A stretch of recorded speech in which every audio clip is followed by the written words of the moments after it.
I'm Samara Klar. I'm an assistant professor at the University of Arizona. What I want to talk about today is the role model effect when we're looking at political engagement among Hispanic women.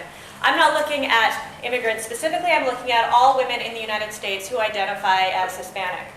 Now, among Hispanic Americans, we do see relatively lower engagement as compared with what we see among other identity groups. So here we see voter turnout among white, black, and Hispanic Americans, and you can see there is a substantial difference there with Hispanic Americans voting at much lower rates than either white or black voters. And as the number of Hispanic Americans grows, the participation rate remains fairly stable, so we haven't seen too much growth recently. You can see from 2006 to 2014, the percentage of voters has remained stable as the percentage of eligible voters has increased. Now, we find that disengagement among women within the Hispanic community is particularly low, and that's what I'm going to focus on today. Disengagement among Hispanic women specifically. So these data come from, we're talking about all sorts of different data sets today. I think this panel is actually doing a great job of telling you about fascinating data you can use.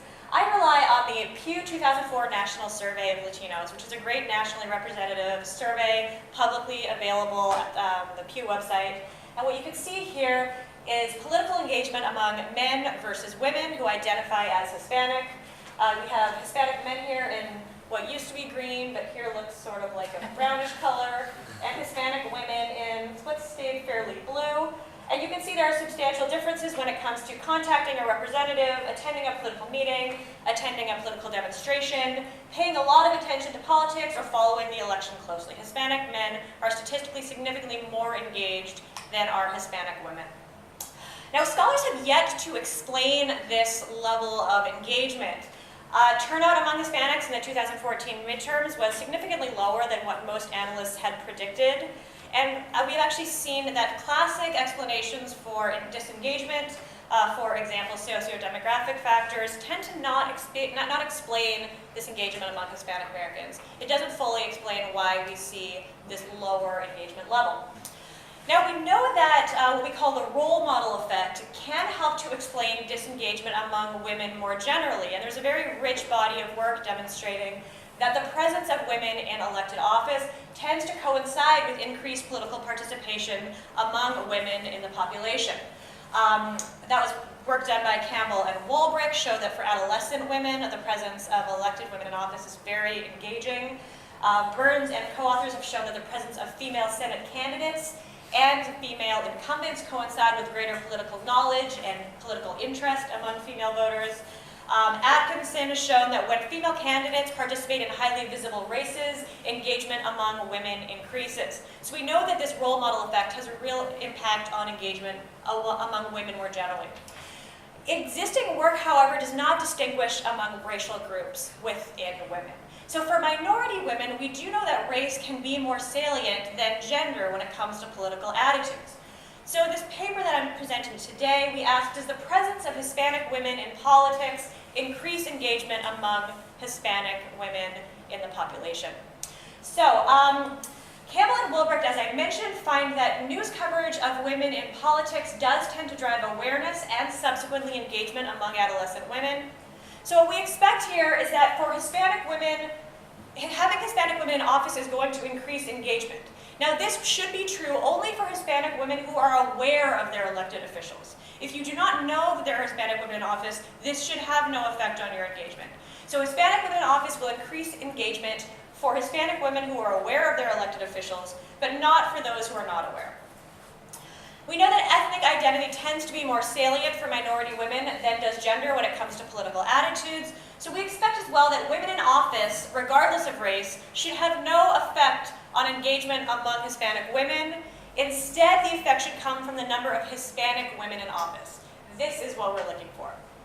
And then finally, the role model effect should have an influence over members who share the in-group. So we do not expect to find that the presence of Hispanic women in office is going to increase engagement for Hispanic men. Now, I'm going to show you two separate studies today. These are quite new.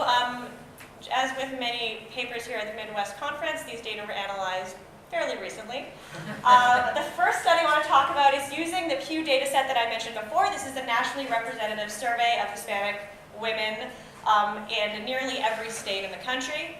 Then I'm going to show you a small experimental study using a convenient sample of Hispanic women in Tucson, Arizona that I conducted with a few students, one graduate student and 2 undergraduate students at the University of Arizona. So I'll begin with the observational data set. As I mentioned, I'm using a 2004 National Survey of Latinos. This measures both political and civic participation measures. It was fielded by telephone from April 21st to June 9th in 2014, and this data set includes 2,288 Latino respondents. It's almost perfectly split between men and women.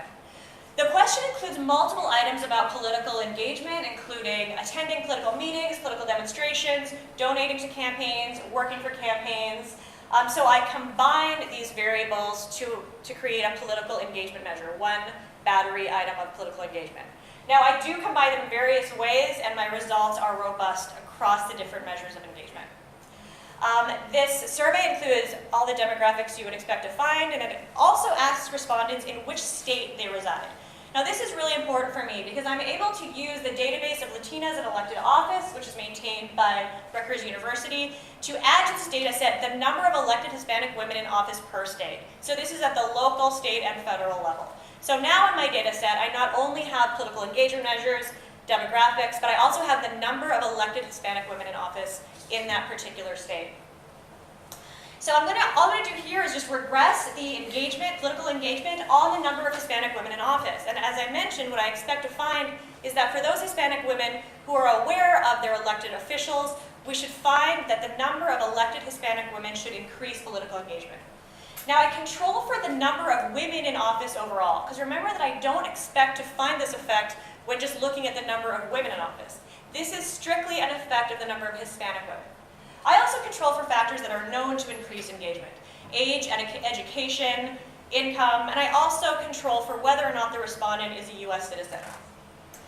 So what I'm first showing you here is that Hispanic women in office do increase engagement for women who are aware of politics.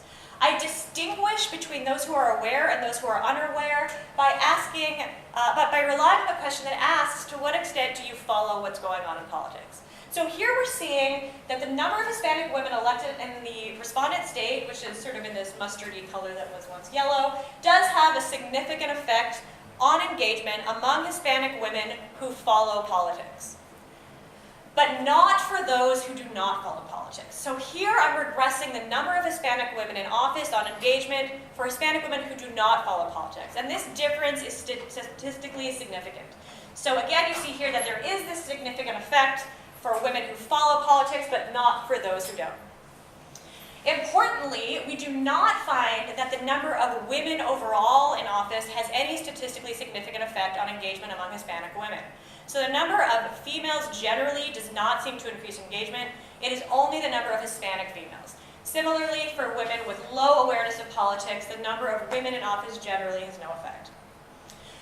And finally, we wanted to ensure that we're not finding this effect for men, because we expect only that the number of Hispanic women in office will increase engagement among Hispanic women specifically.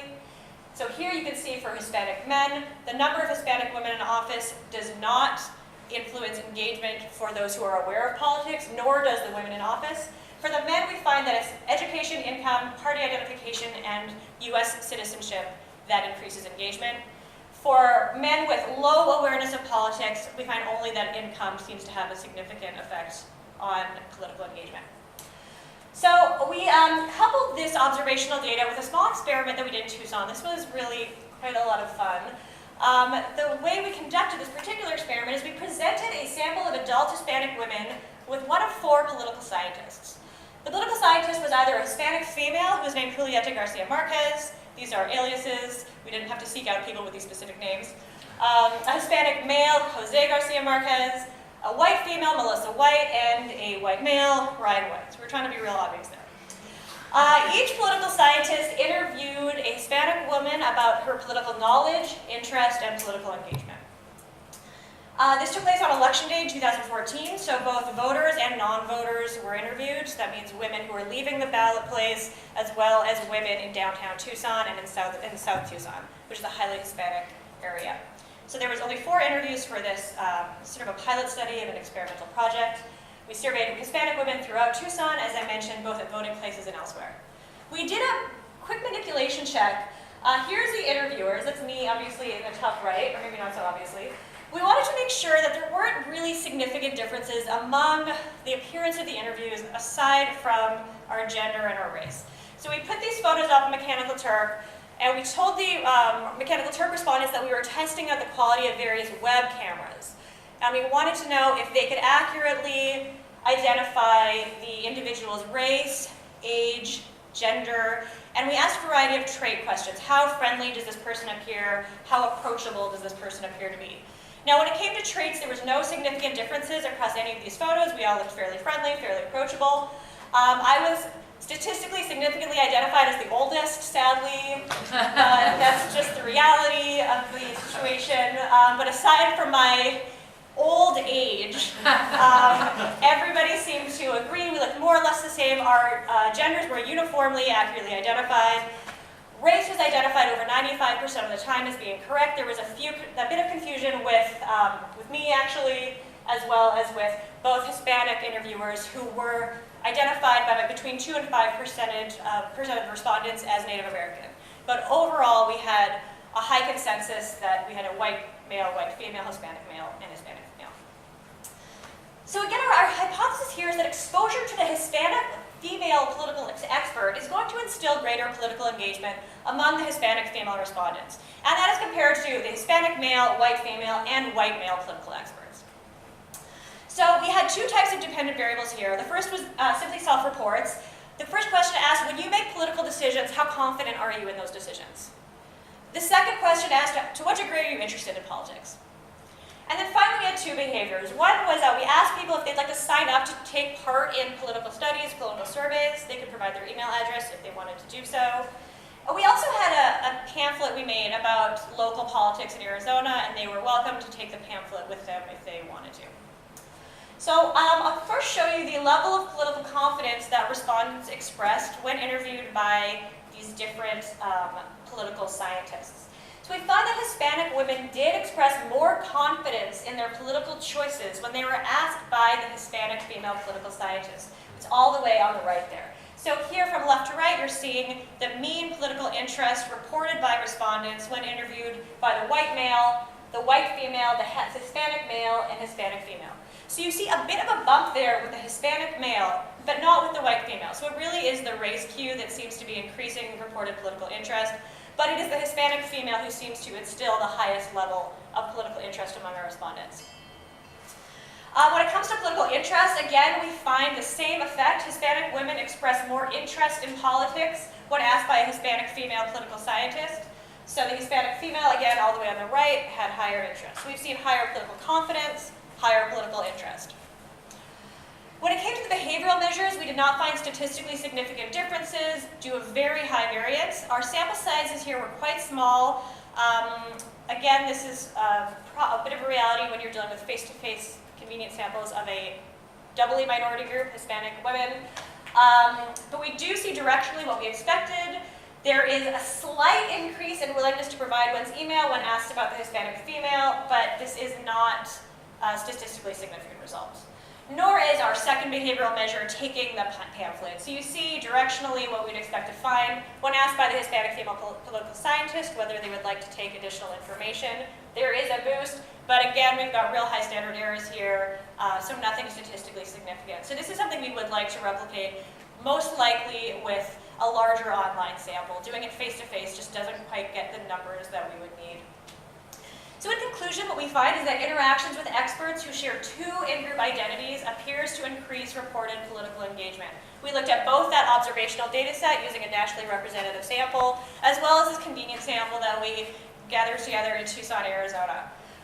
There's only limited evidence here that it translates into behavioral engagement when we actually use behavioral measures, which is what we really prefer to use with these questions.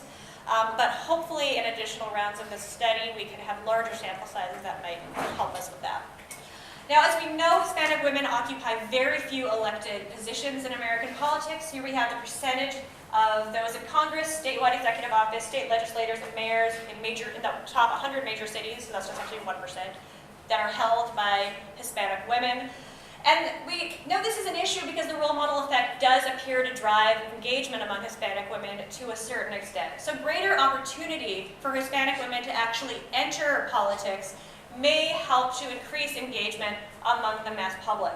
Representation by both identity groups really seems to be the key here. We found using the observational data and the experimental data that females alone do not seem to be increasing engagement among Hispanic women. It's really that dual identity that seems to be the cause of greater engagement.